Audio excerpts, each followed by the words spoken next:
দ্রব্যমূল্য স্থিতিশীল রয়েছে, এটা আসলে শুধুমাত্র যদি আসলে সরকারের ক্রেডিট আমরা দিই, এটা কিন্তু একটু ভুল হবে।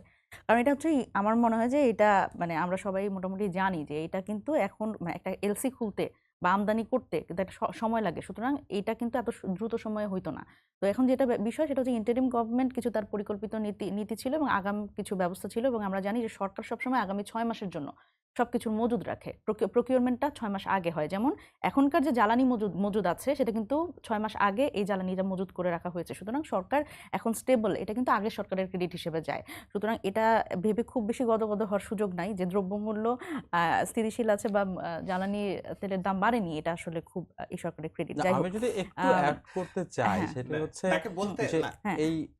আমি একটু যদি অ্যাড করতে চাই সেটা হচ্ছে বিগত সরকারগুলোর সময়ও কিন্তু আমরা এই ধরনের ক্রাইসিসগুলো দেখেছি। সেই সময় মজুদ থাকার পরেও কিন্তু সরকার নিয়ন্ত্রণ করতে পারেনি। নিয়ন্ত্রণের ক্রেডিটটা কি আপনারা এই সরকারকে দিতে চান কিনা? নিয়ন্ত্রণের ক্রেডিট হচ্ছে আমি ৬ মাস পরে হয়তো দিতে চাইবো।